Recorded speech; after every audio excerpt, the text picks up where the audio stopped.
From subreddit Letsnotmeet. From user Turquoise the Tiger. The AOL Creep. Way back in 2000, I was a bored 15-year-old girl and began exploring AOL chat rooms. I had recently left public school and moved to a new city that I'd never more than passed through, and so I was a bit lonely. I thought it would be cool if I could link up with people around my age in my new area. I've always been very cautious with my personal info, so I wasn't too worried about anything bad happening. I ended up meeting my boyfriend through one of the chat rooms. Things moved quickly, and I was soon pregnant and engaged. We got our own place. Life was good. We still used AIM to message each other when he was at work, and frequently we would also chat with our friends in the chat rooms. Some of my old online contacts would message me from time to time, but honestly, I mainly chatted with people I knew in real life. When our son was about 6 months old, we moved into a larger apartment. My fiancé, Jake, began working long shifts, and so I was home a lot with the baby. One evening, I was in a chat room with a friend when someone else sent me an Insta message. I wasn't sure who it was, but she began casually chatting with me, and it seemed remotely normal. At first, I was still confused as to who this was, and so she sent me a photo. She didn't look familiar. I continued the conversation because I started to think maybe my fiancé and a friend were just messing with me because he liked to joke around like that, but after a bit of dull, awkward conversation and my refusing to allow them to view my webcam, this person sends me a photo of a middle-aged man. Confused, I asked who it was and why they sent it. They gave me some line like, "Oh, that's my friend, John, don't you think he's handsome?" I immediately knew that this wasn't right, or a joke from anyone I knew. It was clear that I'd been messaged by this guy all along, pretending to be another teenage girl.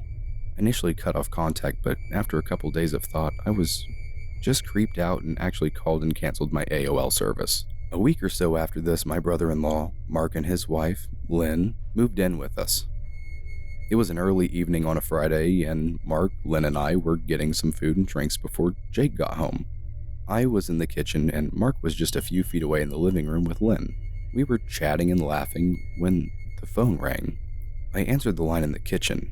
It was a man, and he greeted me by my first name in a very creepy tone, and seemed to be keeping his voice low. I had that feeling in the pit of my stomach that something was very wrong. I asked, "Who is this?" Mark took notice and asked me who it was. He must have noticed the change in my tone because he glanced at me and then went straight into his room to pick up the other line and listen.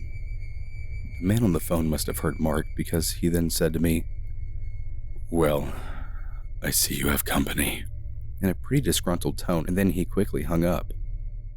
I didn't have caller ID at the time, so we dialed *69 to get the number. When I called back, it was a hotel in a neighboring city about 15 minutes away. I asked the clerk who answered about the phone call I'd received, but they informed me that there was no way to tell what room it was placed from. I knew it wasn't anyone I knew. My phone line was only active for a couple of months at that point, was listed under my name, but I've only given out to family and a few close friends. We didn't know what to make of it, and as the night went on, it was forgotten. The week came and went. I'd received a couple calls from blocked numbers where no one responded, but I tried to convince myself that I was simply worrying too much and that it was no big deal. We prepared for another weekend of hanging out together. Again, Mark, Lynn, and I were home, and Jake was still at work. We needed a few things from the store, so Mark volunteered to go get them while Lynn and I stayed with the kids. Now, the small building we lived in had 3 apartments on the lower level, side by side, and 3 units above on the upper level, kind of like a motel. Our unit was the last to the right on the lower level and furthest from the parking lot. When you exit our apartment to make your way to the parking lot, you walk down a cement walkway and past the other 2 lower apartments.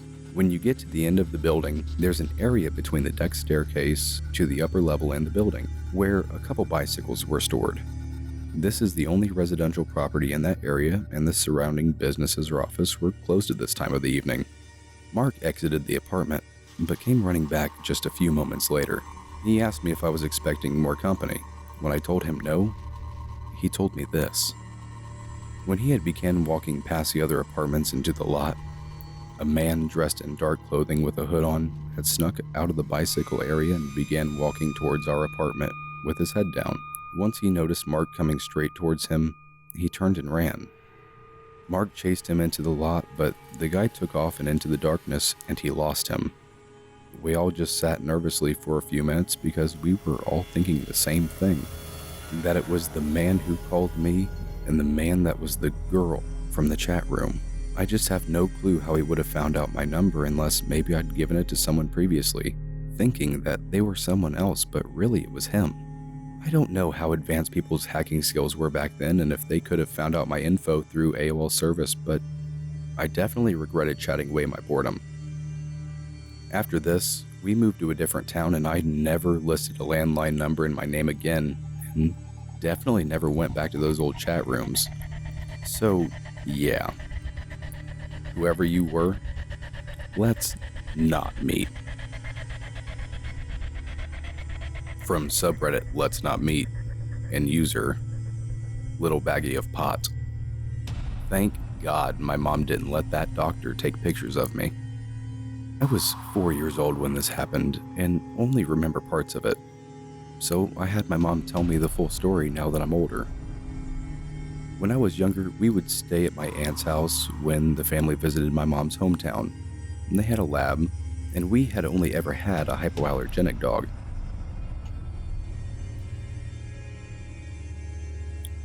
I got a rash from it, and oddly it spread down there, you know? My mom says it's because I was a kid and I probably wasn't washing my hands, then going to the bathroom with whatever I was allergic to still on my hands. Dog hair, I guess, or dandruff? My mom took me to the dermatologist right when I got home because it had not gone away. Neither of my parents used a dermatologist, so they asked friends for a recommendation. My mom is a doctor, so she did look into this guy before she took me to him. He had a good reputation. When we met with him, and I do remember parts of this, he checked over everything and said it wasn't much to be worried about and gave me a steroid for it. He then asked my mom if he would be able to take pictures of the rash to document it for research. Now, my mom being a doctor is pretty okay with using cases for research. I know this because I'm used for a research study since I had a certain hip surgery at such a young age. But she felt like this was off. She said she really didn't think of him asking in a creepy way, but she said regardless, if it was a rare case to be documented, she would have never let a doctor take pictures of her 4-year-old daughter's private parts. But she said the biggest red flag was that he had just said it was a common thing, and nothing to be worried about. My mom, being in medicine, knows this means there is extensive research on it, and a picture of a common rash did not make sense. She forgot about it and obviously didn't take me back. She told her friends that recommended him all about it, but we all kind of forgot about it. That was until we saw him on the news. He was arrested at the America-Canada border, and he was found in possession of more than 200 pictures and videos of child porn. So, thank you, Mom, for not always putting your trust in doctors. People who we should put our trust in. Edit. I was just on the phone talking about this with my mom. Well, she had an even more insane part to add to the story. He is practicing again in the same office. My mom has called multiple times, and every time the receptionist says he's on vacation. What the fuck? How in hell would the Board of Medicine give him his fucking license back? From subreddit Let's Not Meet. From user I love all the bacon. Creepy bra comment guy at Walgreens touched me and followed me home. When I was 14, I lived down the street from a Walgreens and would walk there to buy candy or makeup, maybe once or twice per week after school. It was definitely less than a 10-minute walk, and I mostly felt safe, although at that age we all feel invincible. One day, standing in line to pay for my goods, I felt something tickle my back. I've always had long hair and figured it was just a random loose strand, so I just ignored it. Then, the random tickle turned into something solid, and I felt a grip on my bra. Like full on someone is holding the backstrap hooks of my bra in their hand. I made a noise, rushed forward, nearly bumping into the person in front of me, and turned around to see a dude standing behind me. I started to ask, "What the fuck?"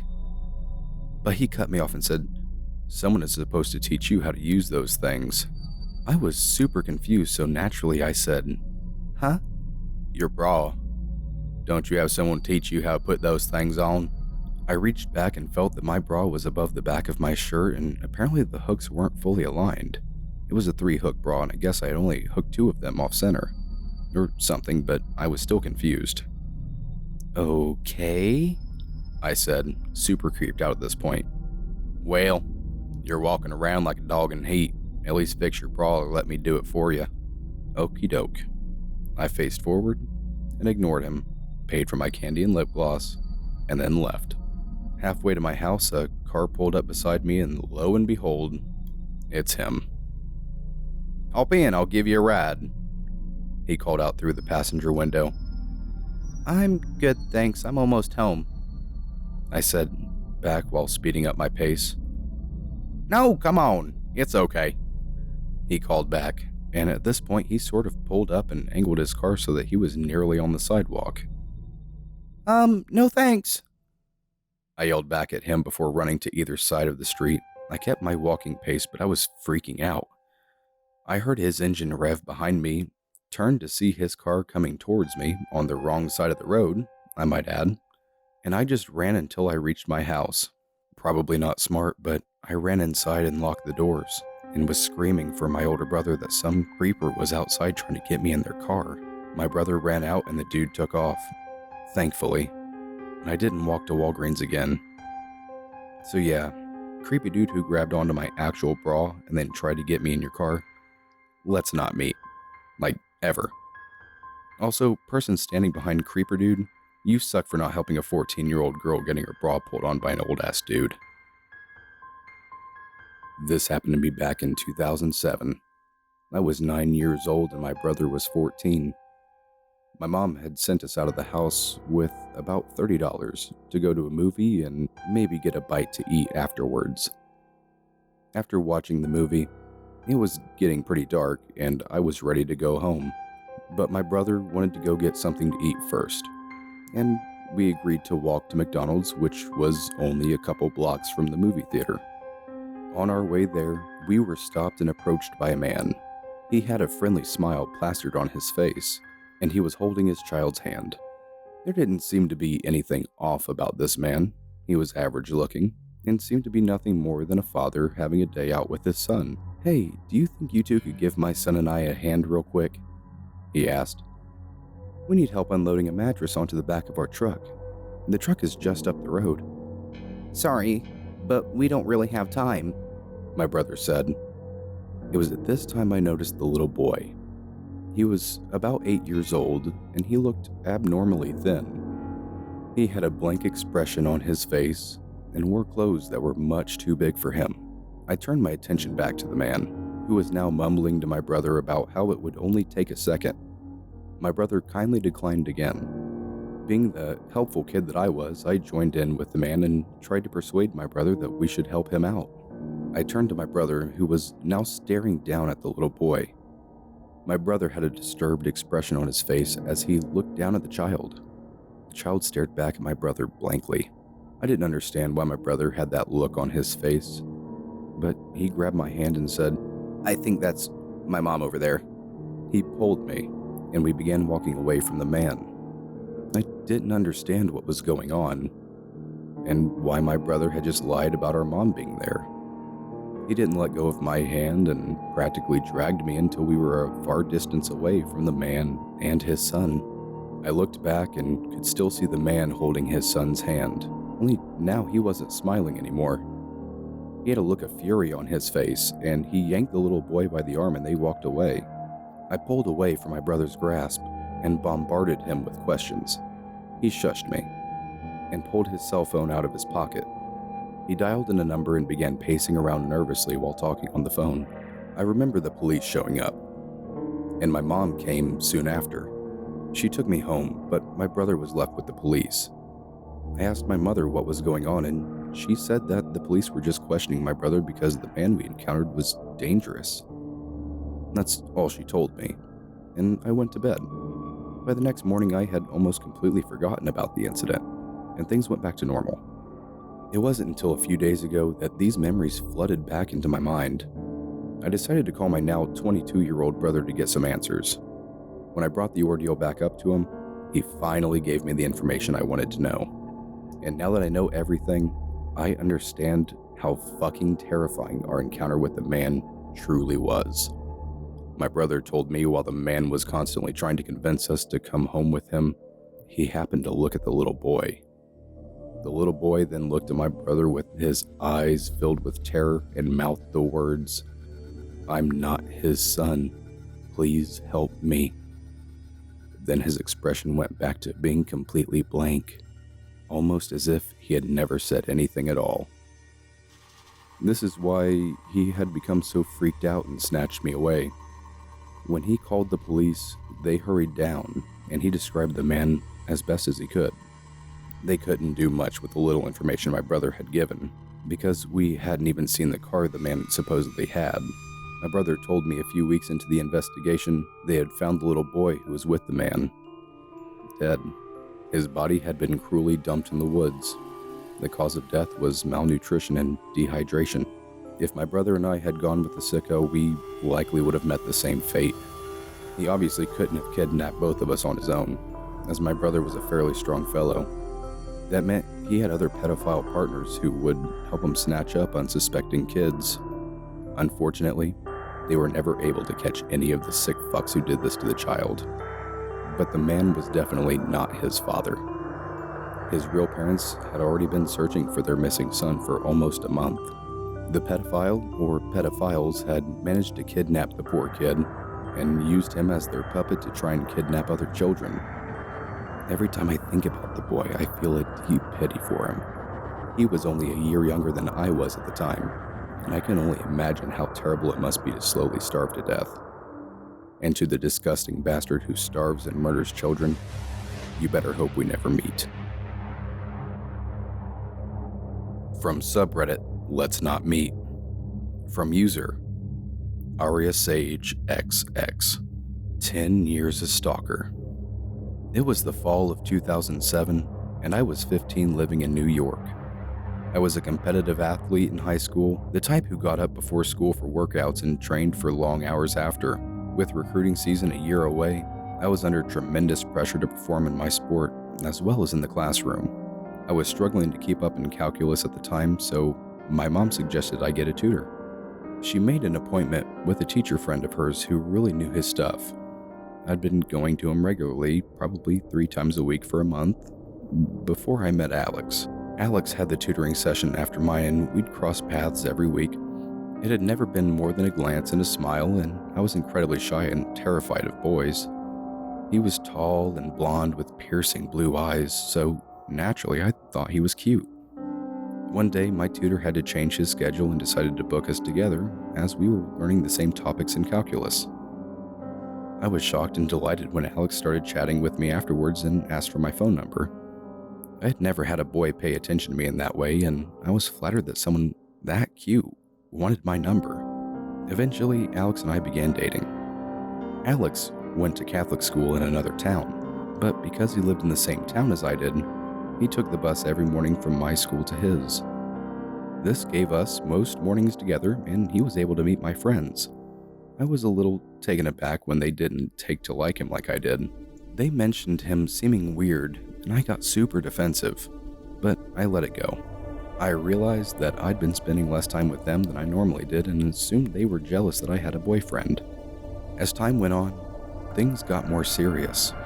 We started experimenting sexually, and eventually I lost my virginity to him in the back of his Ford Escape. That's when things began to change. While Alex and I always talked regularly, he started getting over the top about staying in contact with me. He would make me stay on the phone with him all hours of the night, until eventually my mom started taking my phone before I went to sleep. This relationship also started taking a toll on my athletic career. I was too tired to spend my extra time training and started skipping my practices to see him, driving 30 minutes each way to his school. Eventually, my friend sat me down and told me how unhealthy this relationship had become. I had isolated myself from them, and my entire free time was spent with him. At this point, I wanted so badly to end the relationship. I had fallen out of love with Alex, and college applications were approaching. I had been scouted by no less than 10 colleges, and my plan was to attend Brown, my dream school. Alex's obsession with our relationship had taken a huge toll on his grades, and Brown wasn't going to be an option for him. I remember when I told him that where I was planning on going, and he freaked out, saying he would never get in there and begged me not to go. At the same time, I was also recruited by University of Illinois. Alex applied there in hopes that I would ditch Brown and go to Illinois with him. And that was the final straw for me. I ended things for good with Alex, assuming that would be it. Because Alex would take the bus from my school to his every morning, I still had to see him. I remember walking into school past him and his classmates who took the bus with him, and some of his guy friends yelled "slut" and "whore" at me. Apparently he had spread a rumor that I had cheated on him with a bunch of guys and then ended it with him. I ignored it until I started getting Facebook messages from random people at his school. I spent months getting nasty messages from guys at his school, accusing me of having STDs and telling me I was going to get gangbanged by his friends. Eventually, I had to delete my Facebook because it wouldn't stop. I think deleting my Facebook was what set off the stalker tendencies for Alex. He wasn't able to see my face online, so he started calling nonstop and sending desperate AIM messages telling me that he loved me. While this was going on, I was the favorite to win the high school championship in my sport. I'd gone undefeated all season. Alex ended up showing up while I was competing for the championship, and I saw him there. It shook me so badly I ended up losing the title. I was furious and heartbroken. I ended up picking up his call that came that night and screamed at him, telling him never to contact me again. And that's when the threats began. I got a call a few nights later from Alex. After he texted me, he had something important to tell me. Stupidly, I answered. He began to tell me how he was going to kill me.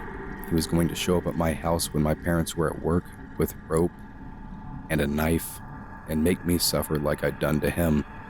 I started to cry, and he eventually went on to say that he was going to get me before I went into school, because he knew exactly where I parked every morning, and my parents were never going to find me. At this point, I had decided to record what was being said and had it taped on my phone. I hung up once I felt he had said enough.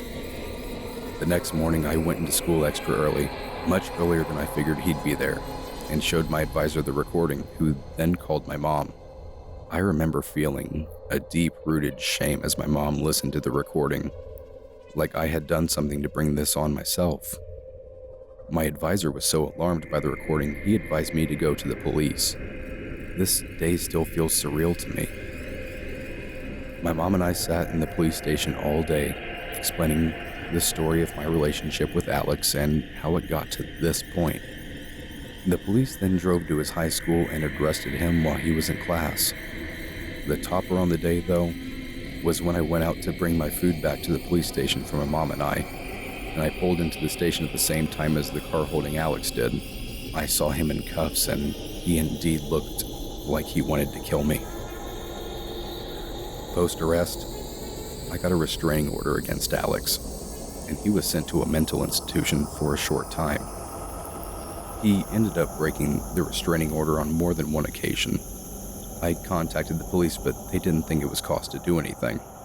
It's important to note that Alex's family was wealthy and had a name in the area, so it wouldn't have surprised me if that's why they brushed it under the rug. I ended up attending Brown and had to inform them of the restraining order and had to let them know that Alex should not be allowed on the campus. It's been over 10 years since this happened, and I still continue to receive friend requests and phone calls from him on occasion. I recently moved across the country from where this occurred. I finally feel safe now that I am far from where he lives, but anytime I get a blocked call or a text from a number I don't know, a thought goes through my head that it's him. It's safe to say that this experience has completely changed who I let into my life and who I choose to date. Alex, let's not meet again. I just want to take a moment and thank you all for all of the positivity I've gotten from the first video. You all have given me the drive to keep on going with this wonderful experience. So, the more I work for you and the more stories I read for you, just know that I live off of your feedback. I need to make sure that I'm doing well. I need to make sure that my voice is up to par because one day I would love to be able to do this professionally. So, that being said, it really does come down to the standard YouTube thing. Please like, please subscribe, and ring that bell. That way, when a new video of mine drops, you'll be able to be one of the first people to tell me if I'm doing a good job or not, even being able to tell me what I need to improve on. That being said, thank you again.